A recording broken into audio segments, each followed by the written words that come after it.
മുസ്ലിം league Jamaat-e Islami ഐക്യം അപകടകരമെന്ന് INL ദേശീയ സംഘടനാ ജനറൽ സെക്രട്ടറി സമദ് നരിപ്പറ്റ 24 പറഞ്ഞു. മുസ്ലിം ലീഗിൽ ജമാഅത്തെ ഇസ്ലാമിക്ക് സ്ലീപ്പർ സെല്ലുകൾ ഉണ്ടെന്നും സമദ് നരിപ്പറ്റയുടെ ആരോപണം. തദ്ദേശ തെരഞ്ഞെടുപ്പിൽ രാഷ്ട്രീയ പോരാട്ടം ചൂടുപിടിക്കുകയാണ്. യഥാർത്ഥത്തിൽ തദ്ദേശ തെരഞ്ഞെടുപ്പ് സൗഹൃദ മത്സരമാണ്, ജനങ്ങൾ അറിഞ്ഞു വോട്ട് ചെയ്യലാണ് എന്നൊക്കെ പറയുമെങ്കിലും രാഷ്ട്രീയം തന്നെയാണ് ഈ തെരഞ്ഞെടുപ്പിൽ പറയുന്നത്. അതിലേറ്റവും പ്രധാനപ്പെട്ട കാര്യം ന്യൂനപക്ഷ രാഷ്ട്രീയം കൂടുതൽ ചർച്ച ചെയ്യപ്പെടുന്നു എന്നുള്ളതാണ്. ഈ ഘട്ടത്തിൽ INLൻ്റെ ദേശീയ സംഘടനാ സെക്രട്ടറി നമ്മളോടൊപ്പം ചേരുകയാണ്. സംഘടനാ ജനറൽ സെക്രട്ടറി സമദ് നരിപ്പറ്റയാണ് ചേരുന്നത്.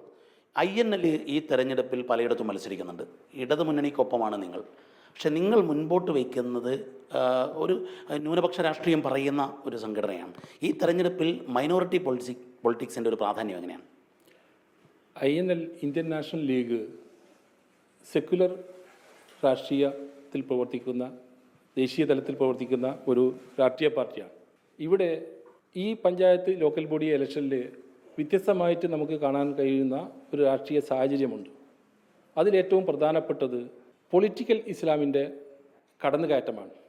അത് ഈ രാജ്യത്തെ മതന്യൂനപക്ഷങ്ങൾക്ക് തികച്ചും എതിരായിട്ട് ഭവിക്കുന്ന ഒരു രാഷ്ട്രീയ സാഹചര്യമാണ് വരാൻ പോകുന്നത്.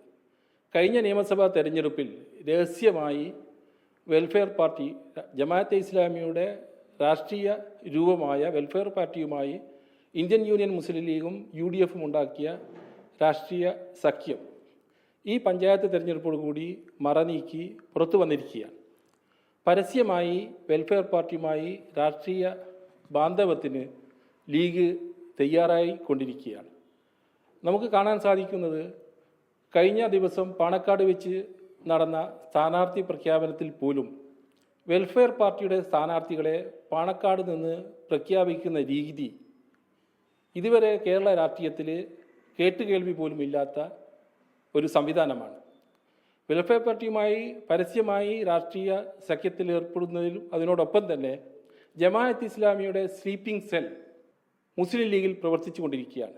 അതിൻ്റെ ഉദാഹരണമാണ് നമ്മുടെ ഈ കുറ്റിച്ചിറയിൽ മത്സരിക്കുന്ന ലീഗിൻ്റെ സ്ഥാനാർത്ഥി ശ്രീ ഫാത്തിമ തെഹലിയ പോലും അതിൻ്റെ ഭാഗമാണ് എന്നാണ് ഞങ്ങൾ ആരോപിക്കാൻ ഉദ്ദേശിക്കുന്നത്.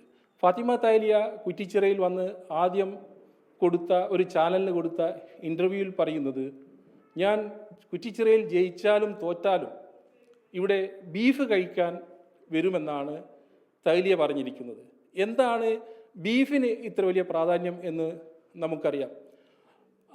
അവിടെ കുറ്റിച്ചിറയുടെ തനതായ പലഹാര വിഭവങ്ങൾ ഒക്കെ ഉണ്ടെങ്കിലും അതൊന്നും പറയാതെ ബീഫ് കഴിക്കാൻ ഞാൻ വരുമെന്ന് കുറ്റിച്ചിറ പോലെയുള്ള ഒരു പ്രദേശത്ത്, കേരളത്തിൻ്റെ മതേതര സങ്കല്പത്തിൻ്റെ ഏറ്റവും വലിയ പ്രതീകമാണ് കുറ്റിച്ചിറ.